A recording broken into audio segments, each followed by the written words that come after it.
In this video, we will introduce the concept of imaginary numbers and complex numbers. We'll begin by trying to find the horizontal intercepts of the graph of the equation y equals x squared plus 9. The horizontal intercepts, again, are the same thing as the x-intercepts, and to find the x-intercepts of a graph, we need to set the y-coordinate equal to 0. So to find the horizontal intercepts, we need to solve the equation x squared plus 9 equals 0. We won't be able to factor x squared plus 9, so our only option will be to subtract 9 from both sides to isolate the x squared. And in doing so, we obtain the equation x squared equals negative 9. Now to solve this equation using the principle of square roots, or the square root property, we know that if x squared equals a number, that x will equal either the positive or negative square root of that number. So in this situation, either x equals the square root of negative 9, or x equals the negative square root of negative 9. These values, the square root of negative 9 and the negative square root of negative 9, are not real numbers. There is no real number that I could square to obtain negative 9. So I could have actually stopped at the equation, x squared equals negative 9, and simply stated, there is no real solution. Now we need to stress the fact that we're saying there's no real solution, meaning there is no real number. There is no number on a number line that will be a solution for this equation. That is very different than saying there is no solution at all. The fact is, there are two solutions, and we have found them, the square root of negative 9 and the negative square root of negative 9. These are simply numbers that don't fit on the number line. These two numbers, the square root of negative 9 and the negative square root of negative 9, are what we call imaginary numbers.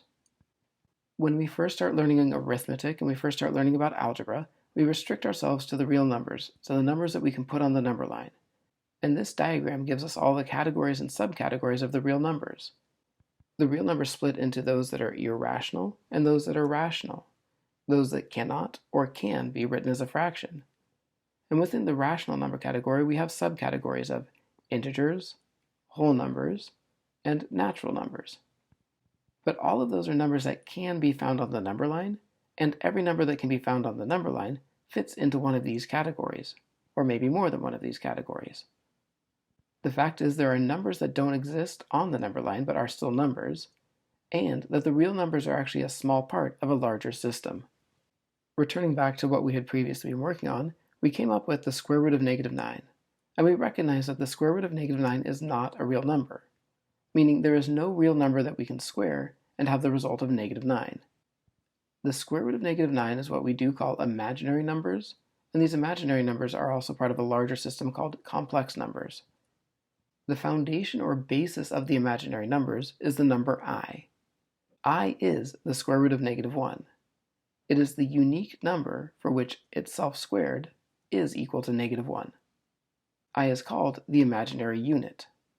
And by working with I and working with the square root of negative 1, we are able to simplify things like the square root of negative 9 to actually put them into a more symbolic form. If we want to simplify a square root involving a negative number, the way we do it is this.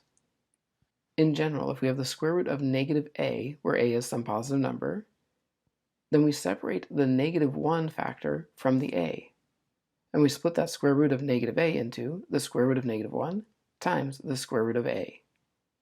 The square root of negative 1 will simplify down to I, because that is the definition of I. If we can simplify the square root of a to be something a little bit cleaner, we will do that. So for example, working with the square root of negative 9 we had from the beginning of this video, the square root of negative 9 would separate into the square root of negative 1 times the square root of 9. So we're separating out the negative 1 from the positive number. The square root of negative 1 will again simplify to I, and the square root of 9 simplifies to 3. So the square root of negative 9 is really the same thing as I times 3. But like we would do with any variable, we wouldn't write I times 3, it would be more standard to write that as 3i. We do need to be very careful here. I is not a variable. A variable is a letter representing an unknown value, and I is not an unknown value. I is a very specific value. It is the square root of negative 1.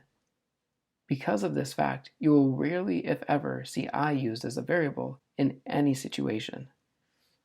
We do this with other letters as well. Pi, for example. We're all familiar with pi as being the ratio of the circumference to the diameter of a circle, and it has a very specific value. Pi is about 3.14159 and so on. So even though pi is a letter, it is not a variable. It has a very specific meaning. And the same is true about I. I will always be equal to the square root of -1, but it becomes simpler in the work we do to write it as the letter than to use any other way to represent its value. So an imaginary number is any number that can be written in the form of a real number times I, again where I is the square root of -1. So if it can be written in the form of b times I, where b is a real number and b is not 0, such as 5i, -2/3 I, the square root of -25, or the square root of -20, those are all imaginary numbers. They have a value, they have a meaning, they simply do not exist on the number line. Now, imaginary numbers and real numbers are kind of counterparts. Together, they live sort of side by side, and they help form a system called the complex numbers. Complex numbers are numbers that are written as the sum of a real number and an imaginary number. But it is important to note that the set of complex numbers is more than just the gathering of all the real numbers and imaginary numbers. It's actually including every real and imaginary number that could possibly be added or subtracted. So to give you a visual of this, the system of complex numbers is the larger system that we are actually working in. The complex numbers, again, are all the real plus imaginary numbers. So that entire diagram we had earlier, where we are just showing the real numbers, represent just the smaller right-hand box. So we have the real numbers down there. Separately, we have the imaginary numbers, the pure imaginary numbers to the left of that. And then as we start to add and subtract values from each of these two boxes, that gives us our larger complex number system. More often than not, for the algebra that we do, we tend to exist in this real number category. But the further you go with mathematics, the more important you'll see that these imaginary numbers become, and you'll start to see uses for them and ways that they can get applied to give you more information than just staying within the real number system would allow us to do.